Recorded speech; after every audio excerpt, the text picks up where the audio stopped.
Maintenant, je vous montre des vidéos. Ok. Et je vous laisse réagir.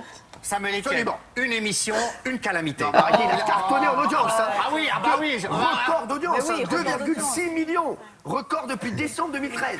Donc si vous abritez derrière l'audience, on peut plus en parler. Non mais allez-y. Moi je dis, Samuel Etienne, je l'ai bien regardé, il avale ses mots, il articule pas, on comprend rien à ce qu'il dit, J'adore, Gilles. il ne donne aucun rythme, c'est soporifique, il a l'air de s'ennuyer, et nous aussi. Si ça c'est réussi, alors là, voilà, naufrage. Ça, c'est le succès de TPMP, chacun est dans son rôle. Gilles, il est dans son rôle qui est très clair, Gilles Verdez, voilà. C'est celui qui gueule le plus fort, c'est le trublion, et j'adore ce personnage. Et donc, ça m'a pas du tout surpris qu'il se Donc, vous ne positionne prenez comme pas ça. contre vous? Non, et puis je lui ai parlé après, parce que via la magie des réseaux sociaux, je l'ai un peu interpellé après, parce que ça me faisait rire. Je le trouvais un peu excessif dans son avis. Et puis surtout, alors il y a deux choses. D'abord, il joue un rôle, ensuite, il peut le penser. Et puis surtout, il a le droit de ne pas aimer. Mais récemment, on s'est parlé parce qu'on s'est rencontrés à D8. Ouais. Et Juste parce qu'il n'était pas là quand vous avez non, participé à TPMP. non, c'est bizarre d'ailleurs, parce que dans la journée, je lui avais dit, Gilles, je compte sur toi ce soir, sur Twitter. Et il n'était pas là, ça m'a surpris. Par contre, le fameux enregistrement avec Bertrand Chameroy, il était là. Et il est venu me voir, il se cachait un petit peu. Ah, donc il n'assume pas totalement. Non, mais comme ça, un peu en rigolant, c'était une séquence un peu drôle. Et je pense qu'il était surpris de voir que j'étais content de le voir. Parce que je lui ai dit ça, je lui ai dit, t'as le droit de ne pas aimer. Et je lui ai dit, mais viens voir maintenant. Et parce que c'est un nouvel exercice pour moi. Et même si les audiences ont été très bonnes au début, moi j'invite tous les téléspectateurs à venir voir parce que chaque jour je progresse, chaque jour il y a plus de rythme, d'humeur, de sourire, d'énergie. Le jeu est vraiment sympa. Et j'ai dit à Gilles, viens voir et redis-moi dans 2-3 jours, dans 2 semaines, ce que t'en penses. Et du Il est coup, venu il m'a pas. J'attends son retour. Gilles, si tu nous regardes, j'attends ton retour. Viens me dire que c'est top, question pour un champion avec Samuel Etienne, s'il te plaît. Je t'attends. Et hop, la dernière vidéo. Oui, madame, c'est pour moi, c'est pour moi, parce que j'ai plus de salaire, j'ai plus rien. Madame, monsieur, si vous voulez être un petit peu, ils m'ont viré. On va le prendre. Comment mal prendre? Je ne suis plus rien, j'ai été licencié. On m'a licencié, donnez-moi un peu d'argent, mesdames, messieurs. Quelque chose. Question pour un champion. Vous n'auriez pas un petit euro, un petit quelque chose? Rien du tout. Un tout petit. Ah oui, Il va vous manquer. Ah, c'est gentil, merci monsieur, voilà. 2 euros. Bah, ça fait 2 euros en plus pour Julien, je suis content.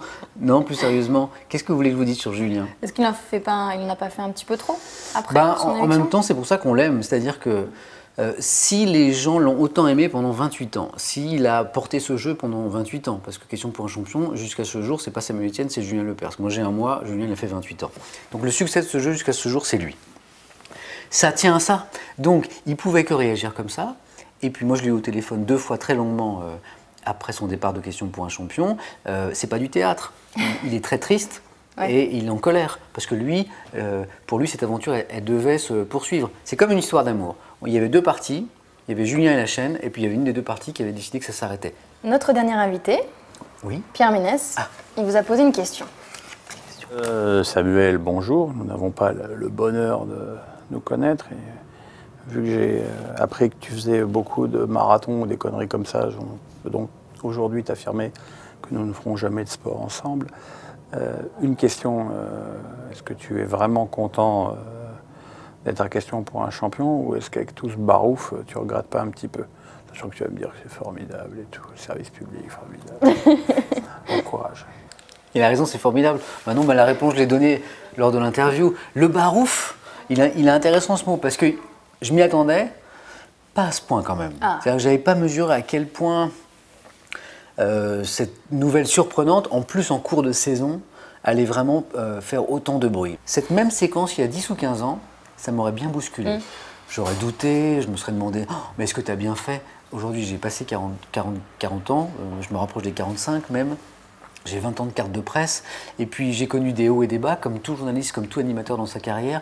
Et ça, aujourd'hui, ce genre de séquence glisse sur moi, comme l'eau sur un parapluie. C'est le moment de l'autopromo. 15 secondes pour nous dire pourquoi il faut regarder Question pour un champion. C'est très simple. Question pour un champion, c'est un jeu à part, unique dans le PAF, et c'est pas un hasard si c'est sur le service public. C'est le seul jeu qui demande un tel niveau de culture générale, et c'est pour ça qu'il a cette longévité, ce succès, et qu'il va l'avoir encore pour très très longtemps. Venez voir Question pour un champion, pourquoi? Parce qu'on passe un bon moment, on s'amuse énormément, et on apprend plein de choses. Parfait.